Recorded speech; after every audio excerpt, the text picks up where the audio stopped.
Hey, good morning. Good morning, people. I'm sorry I am late. I hope um, nobody's too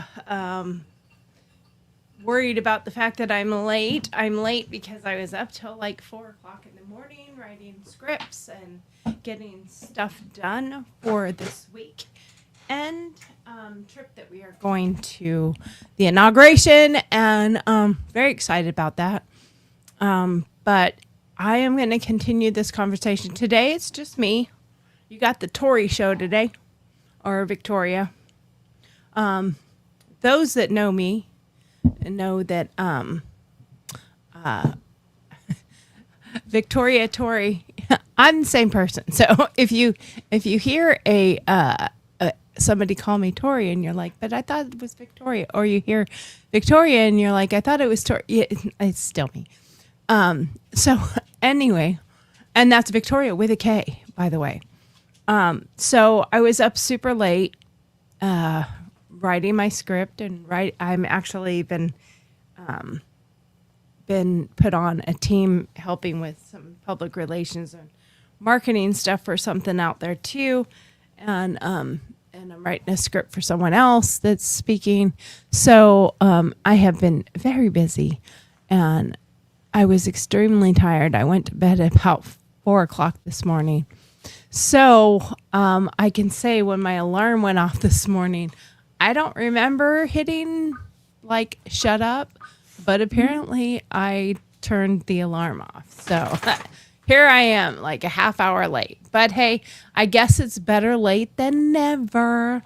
But anyway, how is everybody doing this morning? How's everybody out there in YouTube land or Facebook land, depending on where you're watching?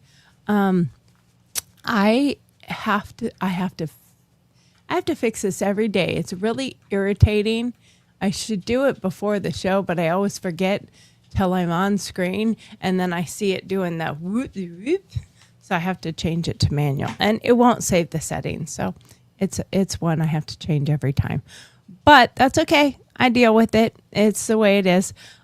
So we are still talking about grief and coping with grief and how we handle the coping things. But I thought about, can some of the coping skills that we utilize to help us deal with the grief that we're dealing with, can those things also become a benefit to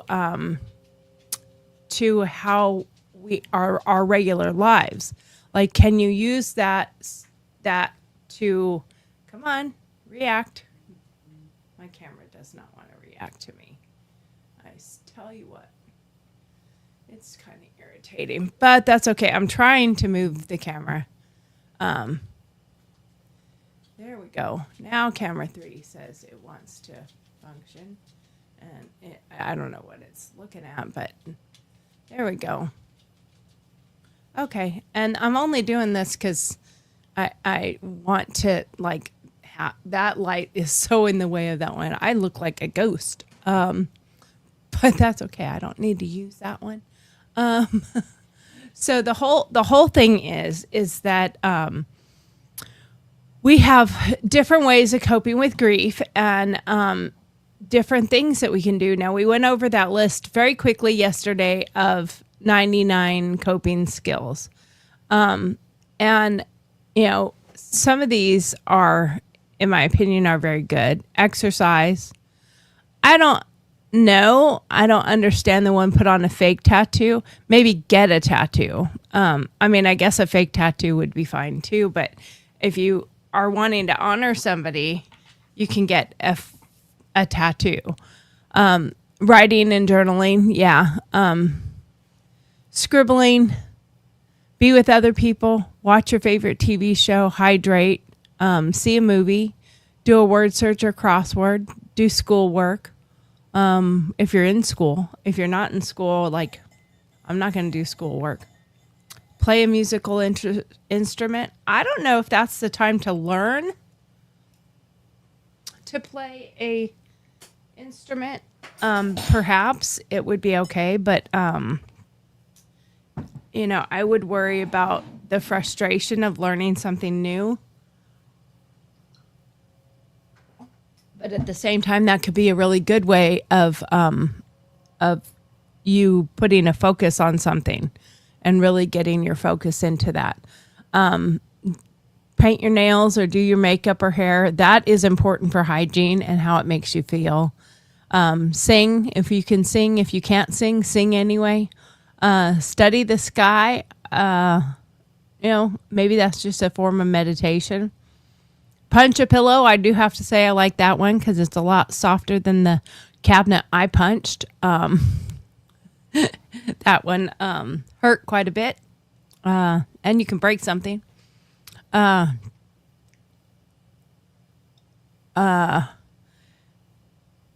So can you use some of these life skills that you're using to cope with the grief and cope with what you're going through? And I feel really weird not having a hat on, by the way. But can you use those skills to I feel really weird without a hat. Let's find a hat. We're wearing our red You Can Do It today. So this is from Pearl Harbor, actually. So I'm going to put my red MAGA hat on. How annoying is that? There we go. Okay, at least I feel better. I feel weird when I don't have a hat on because I always wear a hat on my show anyway. I don't always have a hat on all the time, but on the show I do. So can you use these coping mechanisms, coping skills to help your everyday life? And can you use these coping skills if you're dealing with something else like depression and different mental health struggles that you're going through? So I think you can. Anyway, my name's Tori. Or Victoria. I am the host of Girl Talks. And I am going to start off today with the good news. The time promised by God has come at last. He announced, the kingdom of God is near. Repent of your sins and believe the good news. Mark 1:15 NLT version. These are the first words that Jesus spoke in the book of Mark.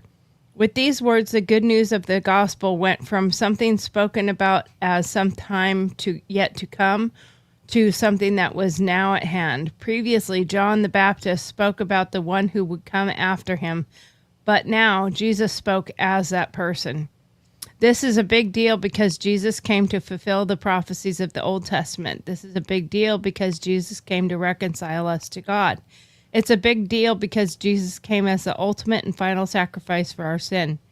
No longer was the good news sometime yet to come. No longer was animal sacrifice necessary for the forgiveness of sins. Jesus came to point people to the good news. In fact, he was it. Today, remember that Jesus, the good news, is living, that Jesus has reconciled you to God, offered forgiveness for your sins, and is ruling in your heart. Jesus, you are the good news. Thank you for the hope that is found in you. And that is so true. You know, we are all sinners. We all make mistakes, some big, some small, but we are all sinners. And having God to send his son down to forgive our sins is really huge, because as we make our way through life, your sins change, your life changes, and sometimes you have a reconciliation of the things you've done in the past, and you realize that you did a lot more than you should have, and you need a lot more forgiveness. And sometimes it's the other way around. You do a lot more at the end or the later part of your life, but know that God is there to forgive you, and you can move forward and use that time when you're coping with your own grief of how you can find new ways of living your life that can be an improvement over what you are already doing. So it helps a lot if you have these skills that you start looking at and using and reading, and you engage in them in a way that invokes your core values to change, and you can continue using them as a new pattern, making a way for you to do things that improve your life. Engage in rituals. If you lost a loved one, no matter how hard it seems, it can help to participate in funerals or memorial services because it gives you a chance to be around others who are grieving the same person you are. Doing something on your own to honor someone's memory can also be a source of comfort, such as creating a memory book or to look back on, or like in my case, I made a candle for Kristen. Journaling or engaging in personal favorite activities. It can be helpful to celebrate birthdays, anniversaries, or other occasions that give you the chance to reflect. Even something as simple as lighting a candle on their birthday can help you feel positive memories of the person and spark conversation about them to help you feel less isolated. Reframe your way of thinking. That is a very important thing, is you have to reframe the way you think. And one thing that goes hand in hand with grief are triggers. They can be something as innocent as a particular smell or something more momentous like a major life event. One way to handle the often unexpected waves of emotion is to simply feel them. Really take note of them, then adjust. And grief comes in waves, it's like the ocean. It comes and it goes and it comes and it goes. Some days the waves are so huge, it just knocks you down.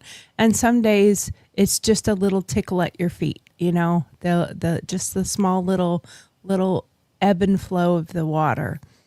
It can be painful to still be crying years down the line, but take a step back and think. This person was such an important part of your life that you still have these strong emotions, and that's a beautiful thing and shows the strength of your relationship. It's not a bad thing. You think about some of the poems that have been out there. I read one about that crying tears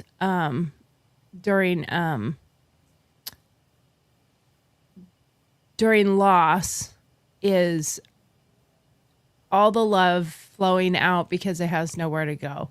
Something like that. It was a really good poem. I'm going to see if I can find it.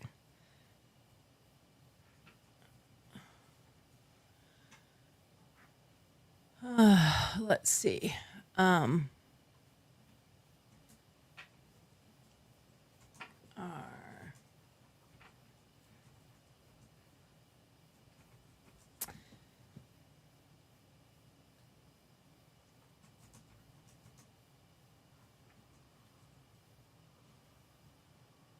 Let's see if this is the right one. Not sure if it is or not. Grief is just love with no place to go. Okay, I guess I got it right the first time. Didn't need to look that up, I guess. But grief refers to the deep emotional pain experienced after a significant loss, like death of a loved one. And coping mechanisms are healthy strategies used to manage and process those feelings, which can include talking to a trusted individual, joining a support group, or practicing self-care, engaging in meaningful activities, and seeking professional help when necessary. But we can use those same mechanisms, and we can use those same things that we do to improve your life in general, so that you can have new ways of doing things, make new routines, make new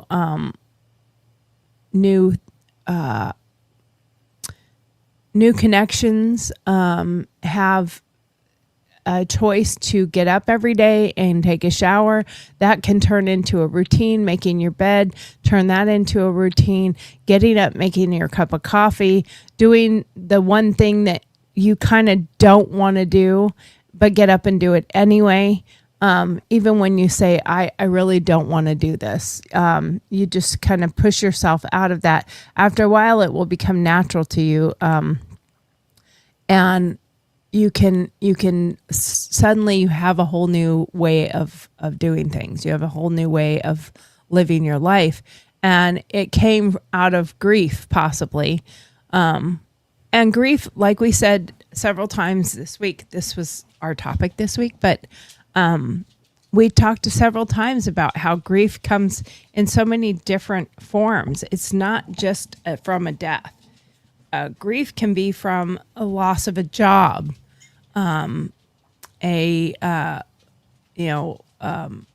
moving, a loss of a house, all sorts of things, loss of a pet, a friend that you had that just no longer talks to you. It feels like a death, if they just stop talking to you and never speak to you again. It can certainly feel like a death. And you might have to use these coping mechanisms to deal with that. I do have a friend that has happened. And it's not me, it's them. They're going through a lot of medical problems. Her husband had surgery, and it's been very rough on them, and they tend to withdraw from people when they're struggling. So I just keep, every now and then I send a message and say, just thinking about you guys. I hope you're doing well. And every now and then she will answer. Like I sent her one just the other day, and it took a bit. I think I sent it on New Year's Eve. Happy New Year's. And I hope you guys are doing better. I hope he is feeling better. And it took several days, but she did eventually email back and said, very sick, dealing with a lot. Hope you had a good New Year's. But she hadn't answered any of my text in a couple months. And you start taking it very personal that you did something wrong or something's wrong with you. And you have to remember that it may not be you. It may really be someone else and what they're going through. Now, there's so many different things out there to tell you how to overcome or work through grief, or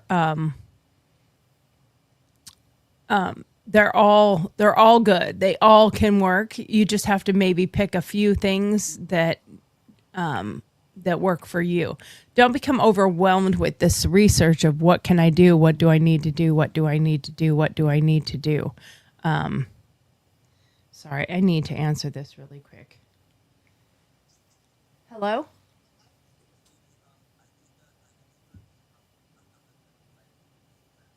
Okay. Okay. Yeah, I'm speaking at it. Yes. Okay. Okay. Sounds good. It'll be like 3, 4, 5 in the morning.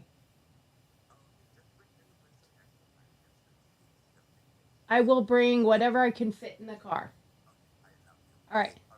All right. Bye. Sorry about that. That is one of the people that I'm doing this event with, and I am helping write his speech. So, anyway, sorry about that disruption there, people. Nobody's watching right now, so maybe the people will watch on the replay. That's okay. Anyway, feeling overwhelmingly sad may be a natural reaction to loss. But what do you do when the emotions stop you in your tracks? You have to find different ways of handling the grief. And loss is unique. It doesn't act the same way for every single person. Not everyone goes through the mourning and grief in the same way, and there's no such thing as grieving correctly. And there's also no such thing as moving on. You know, you can move forward, and but you never move on, but you can move forward. In fact, grief can take many different forms, from feeling of numbness and unstoppable tears. Some people go through 5 stages of loss, but other people have different experiences. Every reaction is unique and valid. There's no deadline for grieving. How long it takes you to process loss depends on many factors. One of them could be the resources you have at hand. For example, your coping skills. Knowing what grief is a good part of that. Depression is a formal mental health diagnosis with specific and identifiable criteria or symptoms. In some cases, an unresolved grieving process could lead to symptoms of depression, but this is not always the case and depends on many factors. Both grief and depression can involve feelings of sadness and hopelessness, but with grief, these are typically connected to a specific event or loss. Symptoms of depression may also last longer and often require the support of mental health professionals to manage them, which is not usually the case with grieving. Now, it depends on how much you have mentally relied on that person. I think it has something to do with the grieving process, and how well you recover from it. And it can be harder for some people that's their whole life, that, you know, a spouse that they work together, they live together, they did everything together, and he handled everything or she handled everything, and now you're stuck on your own. And you don't know how to do those things. So if that's the case, there's a good chance. I'm doing something silly, but I'm going to include my puppos in our show today, because I have both the puppos on the couch just hanging with me. He's like looking at me like, "What are you talking about me?" See, there you go. There's one. Let me get the other one. They're both on display today. So, my puppos. That is, I will tell you, going and playing with puppies or bunnies are a great healing mechanism that you can use. Going and being around animals can be such a huge way of healing. See, this way I'm not alone. I'm just talking to the doggos. But you know, you can use writing as a way of dealing with your loss, dealing with how you put things out, and finding ways to deal with the different parts of it. Like for I've talked about this before, but when I lost my best friend, she was my person. I played that song the other day, but at the very beginning, I was really, really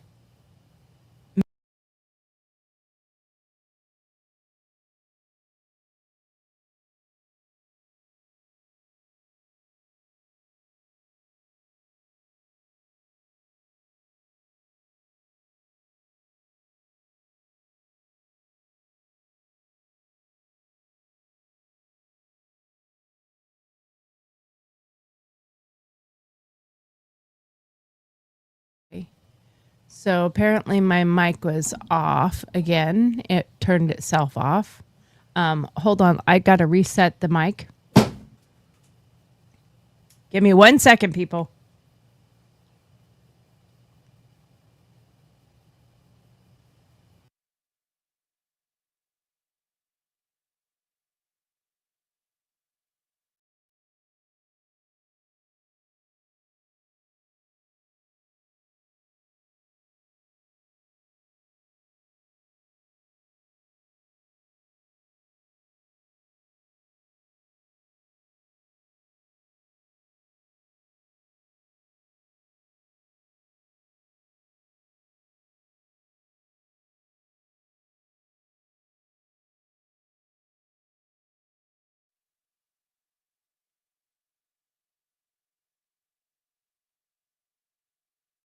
So every now and then, I don't know what happens, but for whatever reason, because the streaming that I use is StreamYard, which is one of the most popular. I've been with StreamYard for pretty close to when they started. And I'm not sure if I'll be staying with them, but anyway. But every now and then, for whatever reason, the browser loses my mic. And I have a soundboard over here. So it should not do that, but it does. And when it does, if I just turn the mic back on, because it mutes the mic, and then it might come back. But when it comes back, it's all choppy and gritty and sounds horrible. So when that happens, I just have to reboot it and start over again. So Donna's watching. She said she's on her way to Stockton, California, to conduct an auction. She's an auctioneer, and so anyway, when Kristen passed away, I was very angry with her. I was very upset with her, and I didn't know how to process that. I was feeling so lost and so broken over it all, and I just could not get past that. It was just, I don't know, it was the hardest thing that I've ever had to deal with, going through that. And I had to find a way to forgive her and move on. And I did. And I did that through writing a song, and I'm not going to play it right now. I will play it some other time. But that's how I dealt with the grief. That's how I dealt with the things that was going on with me, and it's how I deal with everything. And we all have our moments. We all have things that we go through that are needing these new coping skills. I mean, even look at our country right now, the way how divided things are, how angry some people are, the economy, the election. Some people don't have good coping skills, in my opinion, how they're handling it.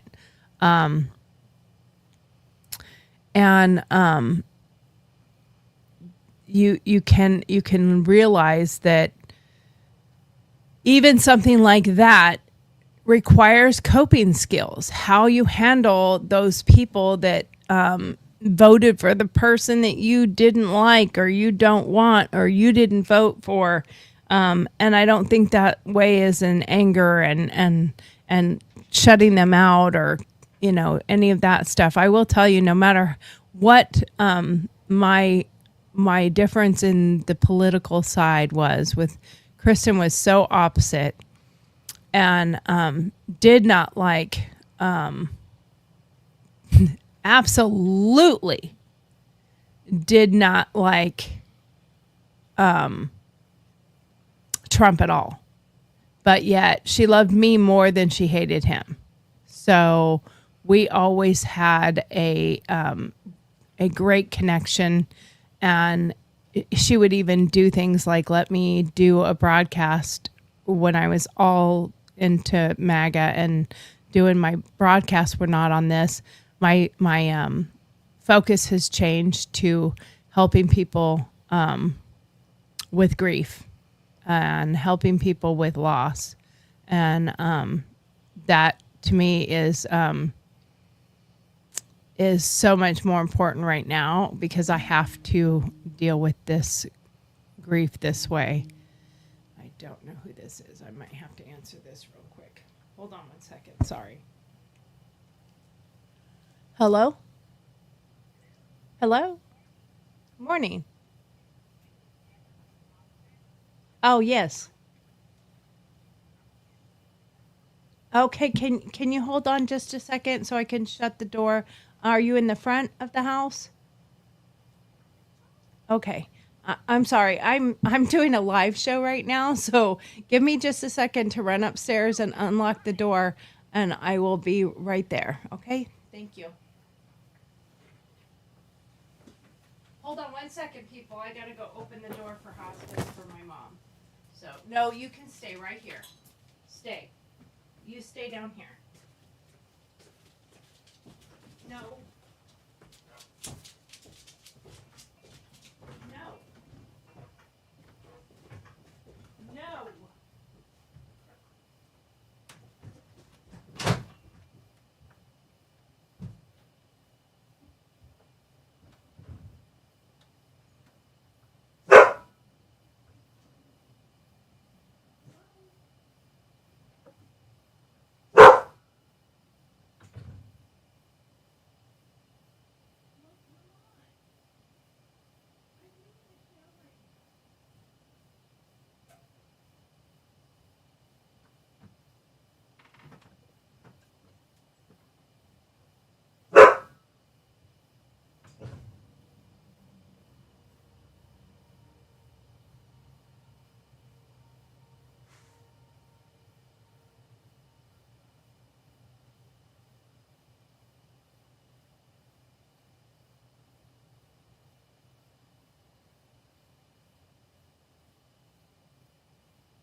Yeah, you bark at her.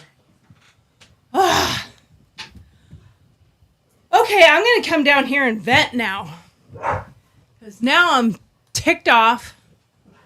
I'm irritated, and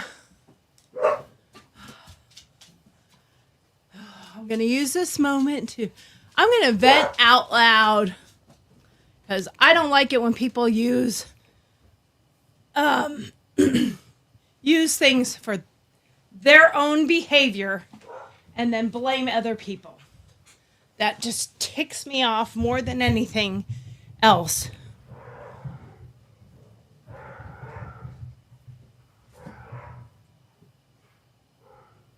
Okay, I gotta go deal with my dogs now because this woman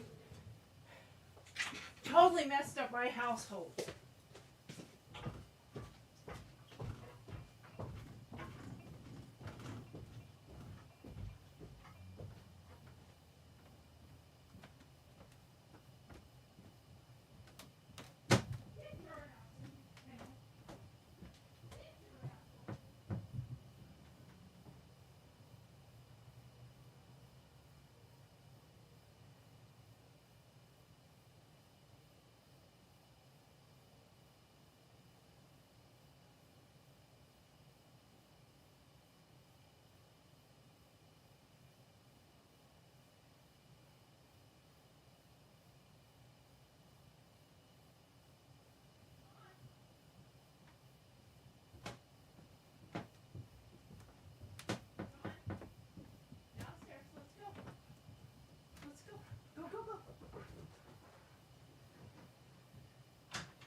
Okay, I had to go get my dogs because they were all bent out of shape because this person is still sitting out in my driveway.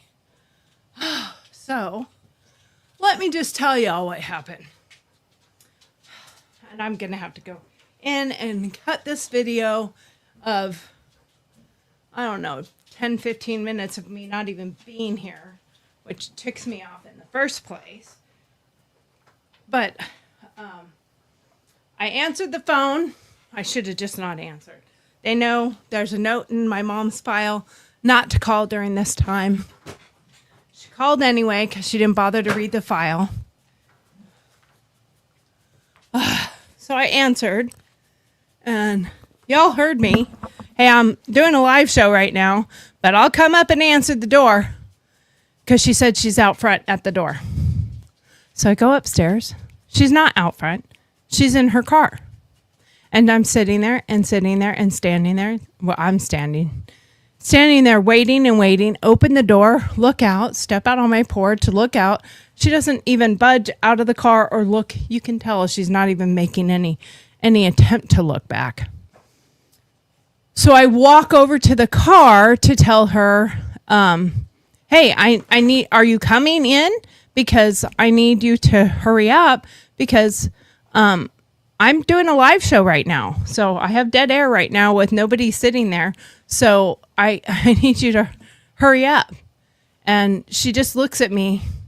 Well, I was waiting for you. I'm like, lady, I was standing at the door for a little while. I said, I apologize, but I have a show I'm doing and I need to get back down there to my cameras that are just viewing to nothing.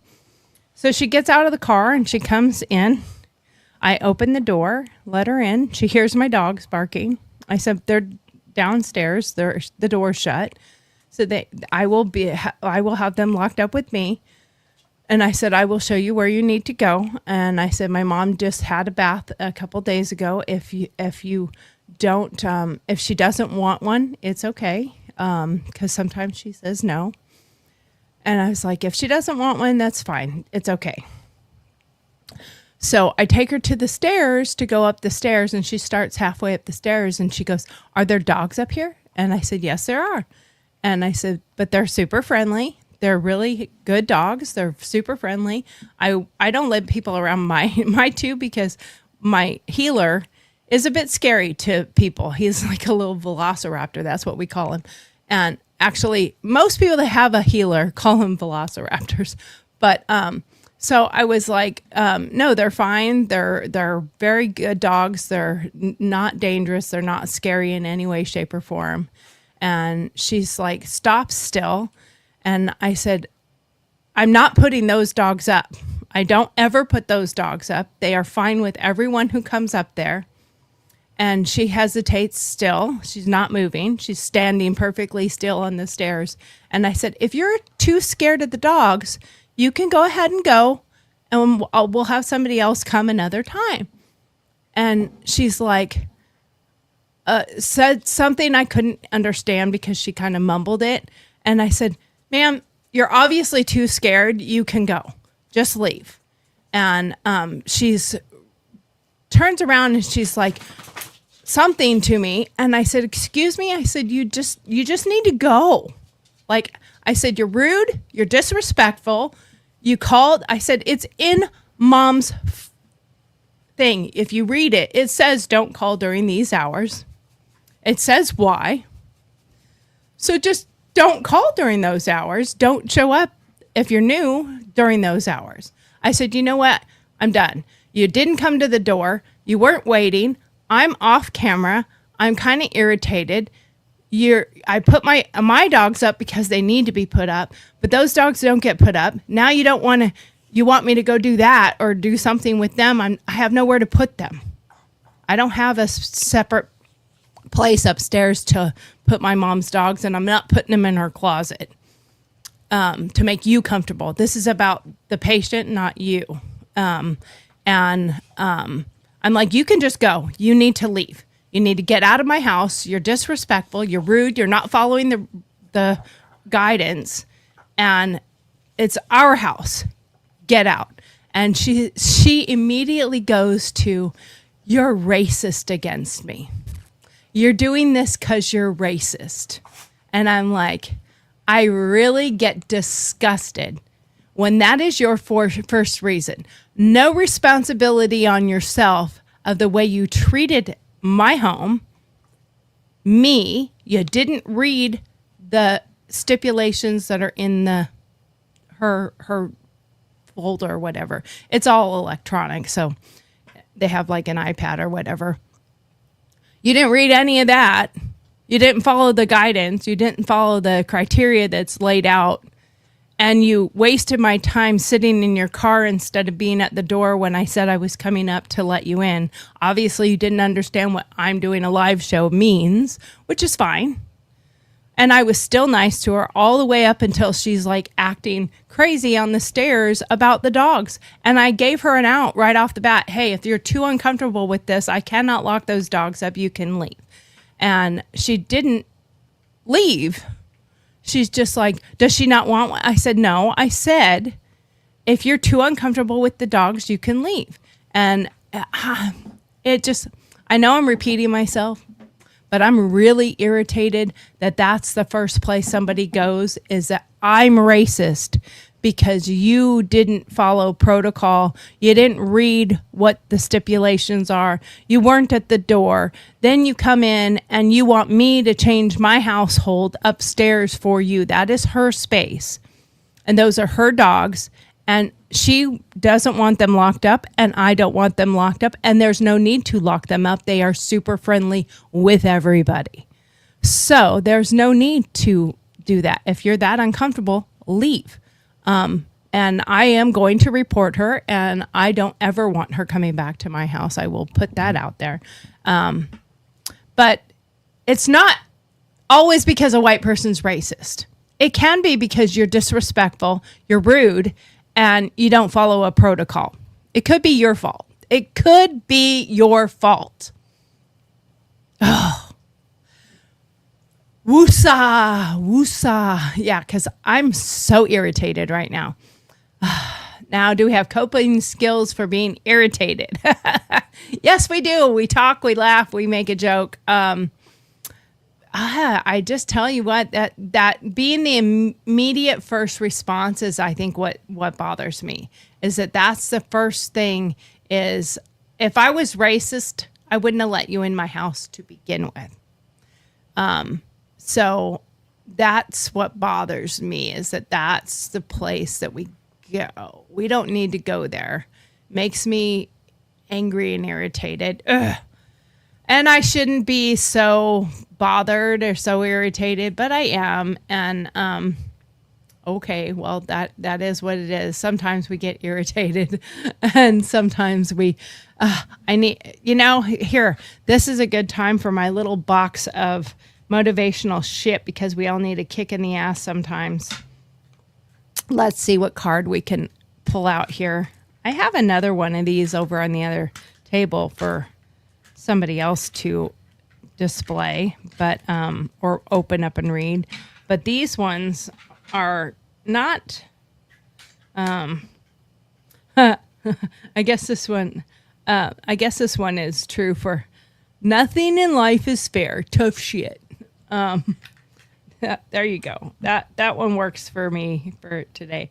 Oh, or this one too. Exhale the bullshit, because it is bullshit. It's just frustrating. And, I was having a good talk about loss and grief and how we handle those things. And somebody comes and derails the whole program. And I'm only answering it because of the things going on in DC. Normally, I don't even answer the phone during this time, but I didn't recognize the number, so I went ahead and answered because I thought, well, it could be somebody from DC. So, nah, it wasn't. And I don't understand why they put protocols in, but you don't bother to read them. And this happens all the time where they don't read the protocols. So kind of irritating. Anyway, I'm going to spend a couple minutes going over the things that we are doing today. So if you're going to be in Washington, D.C., there are still tickets available for the MAGA Maha Bitcoin or crypto conference. I think they're $100 a ticket. So you can go to that. I will be speaking on the Maha side of that. On mental health and our show of what we are going to be doing with mental health on this show. And a good friend of mine, Andre Soriano, he is a fashion designer to the stars and a fashion designer to political people. And he will be speaking as well. And then we will be going to the inaugural ball after the next day. Not the presidential one, but this is a secondary inaugural ball, and then we'll be going to the after party after that. But I'm really excited to go, but I'm also very scared. I'm very nervous with my physical limitations, and my dog is going with me. We did pick out our dresses yesterday, and Andre may be trying to put a gown and do a gown for me, but I am a big girl, so we'll see. But my dog is going with me, and I have a little tulle skirt that she will be wearing for the ball. I will put her in her little skirt. She loves her little skirt, but she likes to dress up. Or I think she does, because when she does, she prances around and she don't try to take it off. So I can say, I think that means she likes it. That's my opinion. That's what I'm sticking with. But we have a long drive ahead of us. I have to get all the stuff together that I got to pack in the car to this right after the show. Give my mom breakfast or her brunch, and get stuff packed up and get the car loaded, and then head out and pick up Christy, and we will be heading out of town and on our way to Washington, D.C. for the inauguration and the events leading up to the inauguration. I'm very excited. We only have a couple more days left, and we have quite a few people that we will be meeting with. I know one of the speakers at the event I'm speaking at is General Flynn. And there's some senators. There's quite a few people that are speaking at this event. So again, you can go to dcinaugural.com, and there are tickets available there. And you can get a ticket if you're going to be in DC. You can also get a ticket, I think, still to the ball. And I do not know the price of the tickets for the ball, but luckily I have VIP tickets, so I did not have to pay for those. But anyway, if you are going to be in the DC area and you want an event to go to, that and they're discussing the new digital age of currency, and I'm interested in listening to what they have to say. I don't trust it so much, so I feel I have a lot to learn about crypto before I can trust it, because we do have a way of looking at money, and that's a trusted thing because it's what we know. Digital currency, crypto, Bitcoin, we don't know them. We don't understand them. We don't, so is money going to go away? Is this part of the new world order? It's an interesting area. So we have to look at things and learn about them. So this is a great place to learn about that if you're interested. I don't think they are doing anything online to watch any of the speeches online or anything, but we will see about that. So we will be driving through the night, Christy and I, and we will get there sometime early in the morning. I think you heard on the call that I had that we should be there somewhere between 2 and 5 a.m., depending on how much we stop and what time we actually leave town, because I have a few things I have to do before we can leave. So I have to get that stuff done before we can head out and pack the rest of my stuff and load the car, and then I can head out. So depending on what time I get done with everything, will depend on what time we get there. But it will be kind of an all-night drive because it's like 730 miles, I think, something like that.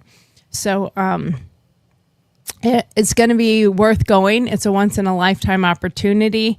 I know I thought the other day this was really difficult because I was hurting really bad. My legs weren't functioning very well, and I was awake and I couldn't sleep because I was hurting, and I really thought to myself, what am I doing? Why do I think I can even do this anymore? I shouldn't even be going. I shouldn't even be trying to go. Like, this is ridiculous. And my husband woke up and asked if I was okay, and I told him what I was feeling, and he gave me a rubbed my shoulders for a minute. And then, he's just like, you can do this. You've got Christy going with you. You're not going alone. And you two are a good team. So you've got her to go with you, and you guys can tackle it together. Just come up with some plans, come up with what you might need. And he's like, just rely on her also. And trust that she's got your back, and that, if you're having a hard time or whatever, that she's got you, and you're not going to be left of your own devices, so to speak. So that did make me definitely feel much better, that I wouldn't have to go through it completely alone on my own. So we are going to end on time for the 11:30, even though I started a half hour late. But nobody wants to listen to me talk by myself for a half hour extra, so that's fine. I will finish by reading our second half. Oh, I lost it. Let's see. I don't even know what the date is today. What is today's date? Oh, it's the 16th. Okay. Let's get back to the 16th.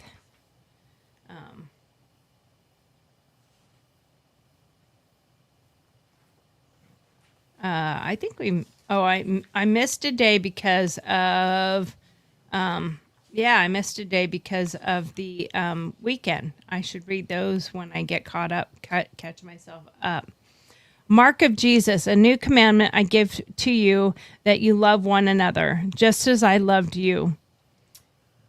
You are also, I got to take my glasses off, but this, I probably needed this after how upset I got at this person.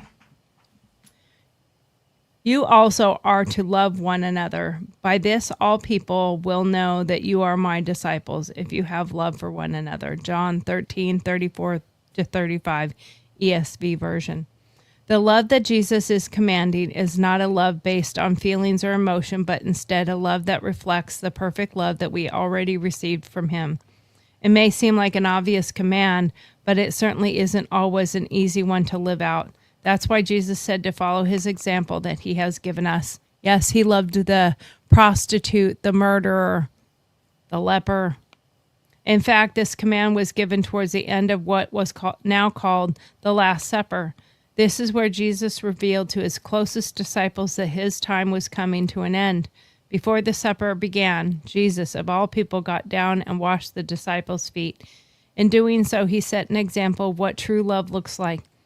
This is the love to which we are called. We are to love one another just as he has loved us. Jesus' life was marked by his love for others, and he commands us to follow his lead. A new commandment I give to you, that you are love one another as I have loved you, that you also love one another. By this, all will know that you are my disciples if you have love for one another. I read both of them because I like to read the two different versions. John 13:34-35, NKJV version. Jesus was marked by his love for others. His love motivated him to live differently. Out of love, he healed the lame and sick, interacted with outcasts, ministered to the masses, and ultimately gave his life for all humanity. His love caused him to live differently than what was normal. Jesus commands us to follow his example in love is an invitation to take on the mark of Jesus' love. As we love others, it marks us as one of his disciples. As we love others, our actions tell a story, not of ourselves, but of the one who has shown us what true love looks like. Bearing the mark of Jesus through our love is both a command and a privilege. Jesus, your love is perfect. I want to love the way that you love others. I want my actions to tell your story. Jesus, thank you for your love that you have given me. Help me to love others the same way. Help me to love when it isn't easy. Help me to love the way that you have loved me. What message did the love you displayed today tell? Now, I have to say, yes, I kicked that lady out of my house, but it wasn't until after, she did several things and then turned it on me and called me a racist because of her behaviors. But I was never mean to her. I asked her to leave my house, but I didn't call her names. I wasn't disrespectful. I didn't raise my voice at her. I said, get out of my house. You are not welcome here by your actions. And I think I even said, bless you, go about your day, but just don't come here. I'm not going to change my mother's lifestyle for you. This is about my mom, and she's my priority. So with that, I am like 5 minutes early, but that's okay because I can be early today. I'm actually going by the clock, and the clock up there says that I have 40 seconds before I am at the 1 hour mark. So I want to just do an hour today, and I'm going to do that. So with that, wish us luck. We will not be here tomorrow. We may come on our road. No, because our road trip will be over. But we might come on sometime tomorrow. I don't know what the schedule's going to be tomorrow. We will try to do some kind of show tomorrow, and we will see. That's all I can tell you is we will see. And then Monday, I will try to do some live streaming and whatnot because we have the inauguration on Monday. So I will film some stuff while we're out and about at these events. I'm sure my speech will be, Christy will be recording that as well. And I will keep you all posted and updated as things happen and what's changed and we will come on live, and it may not be during our exact hours of 10 to 11:30. We may come on at any time. So I will try to post on our social media that we're going live a few minutes beforehand if I have the ability to do so. If I don't, I won't. Okay, that's all I can say. But wish us luck. We will be heading out to DC here in a little while, and we probably will do some lives on the road, just being silly or something. I don't know. We will see.